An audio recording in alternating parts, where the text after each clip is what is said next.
Hello viewers, welcome to my channel. आज की इस वीडियो में हम बात करेंगे चंद एमसीक्यूज़ की जो कि पिछले ईचा टेस्ट में आए थे। इसमें हम ये एक्सप्लेन करने की कोशिश करेंगे कि इनके ऑप्शंस, चलो वो तो ठीक है कि सही हैं, मगर सही क्यों है, कौन सा ऐसा रीज़न है जिसकी बुनियाद पर हम इन ऑप्शंस को सही करार देंगे और बाकी मानदा जो ऑप्शंस है वो सही नहीं है। तो चलिए देखते हैं एमसीक्यूज़ नंबर फर्स्ट को। वी प्रीफर फ्रूट्स, खाली जगह स्वीट्स। अब इसमें टू जो है वो करेक्ट ऑप्शन है, क्योंकि प्रीफर टू जो है, प्रीफर टू, इसका मतलब ये निकलता है कि हम इस चीज़ को किसी दूसरी चीज़ के ऊपर तरजीह देते हैं। यानी प्रीफर और टू दोनों मिलकर तरजीह देने के लिए इस्तेमाल होते हैं। Prefer on, prefer over, prefer from, ये वो मीनिंग नहीं देते जो यहाँ पर इस जुमले का बनता है, जैसे कि हम फ्रूट को स्वीट्स पर तरजीह देते हैं। तरजीह देने के लिए हम क्या करेंगे, हम प्रीफर के साथ टू लगाएंगे, तो फिर ये तरजीह देने के लिए बनेगा। दूसरा जो है वो द हेडमास्टर, खाली जगह टू स्पीक टू यू।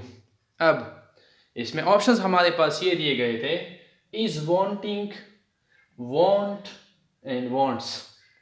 अब इसमें करेक्ट ऑप्शन जो है वो वांट्स है। क्यों क्यों इसमें ये सही है? अगर हम इसके ऑप्शंस को देखते हैं तो इज वांटिंग का मतलब निकलता है कि इसमें किसी चीज़ की कमी है। अगर हम इसको इस मीनिंग में लेते हैं कि वो चाह रहा है, तो ये बिल्कुल गलत है। इज वांटिंग का मतलब निकलता है कि फला बंदे में, फला चीज़ में इस चीज़ की कमी है। सपोज अगर हम ये कहते हैं he is wanting in moral characters और he is wanting in ethics, तो इसका मतलब ये निकलता है, ये निकलेगा कि उसमें अखलाकियात की कुछ कमी है। कुछ चीज़ें ऐसी हैं जो उनके अखलाकियात में उनके पास नहीं है। मतलब ये निकला कि इज़ वांटिंग का मतलब है कमी होना। वांट क्यों गलत है? वांट इसलिए गलत है, अगर हम इस जुमले को देखते हैं तो ये प्रेजेंट सिंपल का जुमला है। यानी प्रेजेंट इंडेफिनिट जो हमारे पास एस्पेक्ट है वो ये उसका जुमला है। यहाँ पर ये जो है सब्जेक्ट, ये सिंगुलर है। जब ये सिंगुलर सब्जेक्ट हमारे पास आता है तो हम इसके साथ एस या ई एस का इजाफा करते हैं इस वर्ब के साथ। तो यहाँ पर वांट इसलिए गलत हुआ कि ये सिंगुलर है और हमने यहाँ पर इसके साथ एस या ई एस का इजाफा करना है, जो कि सही ऑप्शन वांट्स में किया गया है। यानी इसमें इज वांटिंग इसलिए गलत हुआ कि इसका मतलब कुछ और निकल रहा है, ये कमी की तरफ इशारा कर रहा है। वांट इसलिए गलत हुआ कि यहाँ पर सिंगुलर सब्जेक्ट इस्तेमाल हुआ है। और जब हमारे पास प्रेजेंट सिंपल में सिंगुलर सब्जेक्ट हो तो हम यहाँ पर वर्ब के साथ एस या ई एस का इजाफा करेंगे, तो हमारे पास वांट्स सही ऑप्शन हुआ इस दूसरे जुमले में। तीसरे जुमले को अगर हम देखते हैं, विजडम एंड नॉलेज, खाली जगह नो कनेक्शन। अब ऑप्शन हमारे पास क्या है, हैज, हैड और हैव। अब इसमें हैव करेक्ट ऑप्शन है, मगर इस सवाल वही पैदा होता है कि हैव क्यों सही है और जो हमारे पास हैज है या हैड है ये गलत क्यों है। अब अगर हम इन दोनों को देखते हैं, जुमला फिर भी हमारे पास प्रेजेंट सिंपल का है। अगर हम यहाँ पर हैज लगाते हैं तो ये गलत बनता है। क्यों? क्योंकि ये हमारे पास क्या है, प्लूरल है, दो है। जब हमारे पास दो होंगे तो हम यहाँ पर वर्ब भी प्लूरल फॉर्म में लगाएंगे। हैज चूंकि सिंगुलर है, मेन वर्ब के तौर पर जब हम इसको इस्तेमाल करते हैं तो ये फिर क्या बनता है, सिंगुलर बनता है। जब ये सिंगुलर बनता है तो यहाँ पर हम इसको नहीं लगा सकते, क्योंकि जब हमारे पास प्रेजेंट सिंपल टेंस होता है तो हम उसमें प्लूरल वर्ब लगाते हैं जब हमारे पास सब्जेक्ट एक से ज़्यादा हो, मतलब प्लूरल फॉर्म में हो। हेड क्यों गलत है? हेड इसलिए गलत है कि अगर हम इसके मीनिंग को फिर देखते हैं तो इसका मतलब ये निकलता है कि पहले विजडम और नॉलेज का ताल्लुक था, जो कि अब ख़त्म हो गया है। जबकि यहाँ पर एक ऐसा फैक्ट बयान किया गया है जिसको हम यूनिवर्सल ट्रूथ बोलते हैं, या यूनिवर्सल सच्चाई बोलते हैं, या आलमगीर सच्चाई बोलते हैं। और जब वो हम बयान करते हैं तो उसके लिए हम प्रेजेंट सिंपल टेंस लगाते हैं, उसको हम पास्ट टेंस में नहीं कर सकते, क्योंकि अगर हम इसको पास्ट टेंस पे लेते हैं तो इसकी मीनिंग गलत हो जाती है। क्यों? मिसाल के तौर पर हम जुमला लेते हैं, द अर्थ वाज ओवल। अब हम इसको वाज लगाते हैं, पास्ट में लगाते हैं, तो ये फिर गलत हो जाता है। क्यों? क्योंकि इसका ये मतलब निकलता है कि पहले दुनिया गोल थी, अब बेजवी शक्ल में थी, अब नहीं है। हम सपोज कहते हैं गॉड वॉज वन, तो ये फिर गलत हुआ, क्योंकि इसका मतलब ये निकलता है कि पहले अल्लाह ताला एक थे और अब अल्लाह ताला, पहले अल्लाह ताला एक थे और अब अल्लाह ताला, शायद वो बात नहीं बाकी रही, तो मतलब वो फिर सच्चाई में गलती आ जाती है, वो जुमला फिर गलत बन जाता है। तो यहाँ पर हैव इसलिए सही है कि एक तो ये आलमगीर सच्चाई है, हमने इसको प्रेजेंट में लेना है। दूसरा, चूंकि ये प्लूरल है, तो जब ये प्लूरल बन गया तो हमने यहाँ पर इसको हैव लगाना है, हैज़ नहीं लगाना है, क्योंकि हैज़ सिंगुलर के साथ इस्तेमाल होता है। ये दूसरा जो चौथा हमारे पास जुमला है, खाली जगह umbrella has no use against thunder. इसका मतलब ये है कि जब हम कोई थंडर आता है, कोई मतलब आसमान से बिजली गिरती है, तो उसके लिए अम्ब्रेला का मतलब इस्तेमाल करना गलत होता है। तो यहाँ पर हम दी लगाते हैं या ए लगाते हैं या एन लगाते हैं। इसमें करेक्ट ऑप्शन क्या हुआ? इसमें करेक्ट ऑप्शन एन है। क्यों है?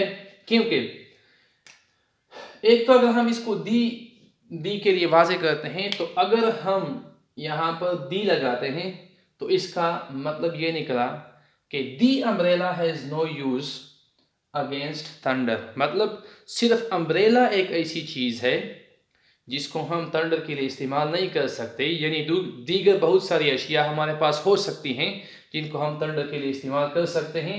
वाहिद अम्ब्रेला ऐसा हुआ जिसको हम इस्तेमाल नहीं करेंगे, जबकि इस सेंस में यहाँ पर ये फिर गलत है। इसको हम इस सेंस में लेते हैं कि अम्ब्रेला छतरी जो होती है वो थंडर में इस्तेमाल नहीं होती, उसका कोई फ़ायदा नहीं होता। ये नहीं मतलब इसका कि सिर्फ छतरी इस्तेमाल नहीं होती, बाकी दीगर चीज़ें इस्तेमाल होती है। तो मतलब दी लगाने से ये फिर क्या होगा, ये सिर्फ इसकी पार्टिकुलरिटी होती है, ये मखसूस बन जाता है कि ये अम्ब्रेला इस्तेमाल नहीं होता, बाकी चीज़ें इस्तेमाल होती हैं, इसलिए दी लगाना गलत है। अब ए और एन में हम तयन कैसे करेंगे? ए और एन में हम तयन करेंगे वावल साउंड की बुनियाद पर।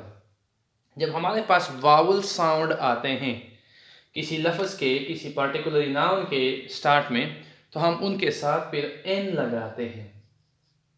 जब हमारे पास वावल साउंड्स आते हैं, वावल साउंड से मुराद ए ई आई ओ यू नहीं है। ऐसे बहुत सारे अल्फाज हैं हमारे पास जो कि ए ई आई ओ यू से शुरू होंगे, हम उनके साथ ए लगाएंगे, एन नहीं लगाएंगे। क्यों? क्योंकि उनकी साउंड जो होगी वो वावल नहीं होगी। साउंड और लेटर में फ़र्क है। लेटर तो ए ई आई ओ यू, कभी कभार वाई भी आ जाता है, जबकि हमारे पास साउंड जो है वो 20 है। इस पर अलग कोई वीडियो बना के दूंगा, बट यहाँ पर सिर्फ इतना जानना है कि यहाँ पर चूंकि ये जो वेला है, इसकी इब्तदाई जो आवाज़ है वो क्या है? वो वावल है।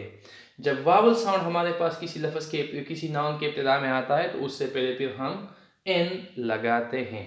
Okay. She always carried an umbrella. Which tense is it? ये एक ऑब्जेक्टिव है। She always carried an umbrella. अब जवाब, ये ऑप्शंस क्या है? Future, past, simple, past perfect. अब फ्यूचर तो ये हो नहीं सकता, क्योंकि हमारे पास क्या है? ऑलवेज कैरीड, मतलब पास्ट टेंस है। तो वर्ब को देखते हुए हम देख सकते हैं कि यहाँ पर ये फ्यूचर नहीं बनाता। ओके। अब पास्ट सिंपल है या पास्ट परफेक्ट है, इसको हम कैसे एक दूसरे से अलग करेंगे, मतलब हम इसको कैसे जानेंगे कि ये पास्ट सिंपल है या पास्ट परफेक्ट है। अब इसके लिए आसान सा फार्मूला है। अगर हम पास्ट परफेक्ट के इसको देखते हैं, स्ट्रक्चर को देखते हैं, तो उसमें हमारे पास हेड जमा थर्ड फॉर्म ऑफ वर्ब बनता है। हेड जमा थर्ड फॉर्म ऑफ वर्ब, मतलब यहाँ पर अगर ये पास्ट परफेक्ट होता तो ये फिर ऐसे बनता, she had carried, she had carried. तो ये फिर मतलब she had gone, suppose she had eaten, she had taken. जब हमारे पास हैड प्लस वर्ब की तीसरी हालत आती है तो वो फिर पास्ट परफेक्ट बनाता है, जबकि यहाँ पर ये सिंपल कैरिड इस्तेमाल हुआ है, इसके साथ कोई हेल्पिंग वर्ब इस्तेमाल नहीं हुआ है। जब हमारे पास कोई सिंपल वर्ब इस्तेमाल होता है, उसके साथ कोई हेल्पिंग वर्ब इस्तेमाल नहीं होता, तो वो वर्ब की दूसरी हालत होती है। और हमारे पास जब कोई ऐसा जुमला होता है जिसमें सिर्फ वर्ब की दूसरी हालत इस्तेमाल हो, तो उसको फिर हम पास्ट सिंपल कहते हैं, वो पास्ट परफेक्ट नहीं बनाता। ओके, ये जुमला है, अहमद खाली जगह me for a long time. अब ऑप्शन इसमें क्या है, नोज, नो एंड न्यू। अब इसमें सही ऑप्शन जो है वो नोज है। क्यों, देखते हैं इस नो को। अगर हम यहां पर इसको देखें तो ये एक प्रेजेंट सिंपल जुमला है। प्रेजेंट सिंपल जुमले का मतलब ये निकला कि यहां पर हम वर्ब के साथ एस या ई एस का इजाफा करेंगे, क्योंकि अहमद क्या है, सिंगुलर है। जब हमारे पास सिंगुलर नाउन होगा, पहले भी यहां पर बताया ये इस दूसरे जुमले में, जब हमारे पास सिंगुलर नाउन होगा तो हम सिंगुलर सब्जेक्ट होगा तो हम वर्ब के साथ फिर क्या लगाएंगे, एस या ई एस का इजाफा करेंगे। तो एक शर्त तो यहाँ पर इसकी ये पूरी होती है कि ये नो गलत है, यहाँ पर एस या ई एस का इजाफा नहीं किया गया है। अब न्यू, यहाँ पर अगर हम न्यू लगाते हैं, न्यू, तो इसका मतलब ये निकलेगा कि अहमद मुझे लंबे अरसे तक जानता था, मतलब पहले मुझे जानता था अब मुझे नहीं जानता है। अब ये मेरे ख्याल में थोड़ा सा लॉजिकल बनता है कि पहले मुझे जानता था अब मुझे नहीं जानता है। तो नो स्पीड क्या बनता है, सही ऑप्शन बनता है, क्योंकि इसका मतलब ये निकलता है कि एक अरसे से मतलब एक अरसा हुआ है कि अहमद मुझे पहचानता है या जानता है। इस आखिरी जुमले को देखते हैं, not only the parents but also their son खाली जगह फॉर द इंटरव्यू। अब ऑप्शंस क्या है हमारे पास, has called, have been called, has been called. अब इस जुमले को अगर हम देखें, not only the parents but also their son has been called for the interview, ये ऑप्शन इसमें सही हुआ। क्यों, ये जुमला न सिर्फ, इस जुमले का मतलब ये निकलता है कि न सिर्फ वालिदैन बल्कि उसका जो बेटा है वो भी वाइवे के लिए बुलाया गया है।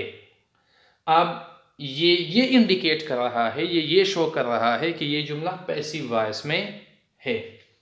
जब इस वर्ब को हम देखते हैं हैज कॉल्ड, तो इस जुमले का मतलब ये निकलेगा कि उसके बेटे ने किसी को बुलाया है इंटरव्यू के लिए, जबकि जुमले का मतलब क्या है कि उसके बेटे को उनके वालिदैन के साथ बुलाया गया है। मतलब the action has been done to the subject not done by the subject. मतलब ये एक्टिव वॉइस जुमला नहीं है जिसमें सब्जेक्ट ने कोई काम किया हो, ये पैसिव वॉइस जुमला है जिसमें सब्जेक्ट के साथ काम किया गया है। मतलब ये हैज कॉल्ड वाला ऑप्शन गलत निकलेगा। क्यों गलत निकलेगा, क्योंकि ये फिर जुमला एक्टिव वॉइस बनेगा और इस जुमले का पूरा सेंस गलत बन जाता है, क्योंकि इसका मतलब फिर ये निकलता है कि इसके बेटे ने किसी को बुलाया है इंटरव्यू के लिए। हैव बीन कॉल्ड इसलिए गलत है कि यहाँ पर हम सन के मुतालिक बात कर रहे हैं। जब सन के मुतालिक बात कर रहे हैं तो यहाँ पर हैव बीन लगाना गलत है, क्योंकि ये फिर प्लूरल के लिए इस्तेमाल होता है, प्लूरल के लिए इस्तेमाल होता है, जबकि सन क्या है, वो हमारे पास सिंगुलर नाउन है। हैज बीन इसलिए सही हुआ कि ये पैसिव वॉइस में है और इसके साथ साथ सन क्या है, सिंगुलर हालत में इस्तेमाल हुआ है। तो जब ये पैसिव वॉइस में हुआ और सिंगुलर हालत में इस्तेमाल हुआ तो इसके लिए हम क्या लगाएंगे, हम हैज़ बीन लगाएंगे। Thank you.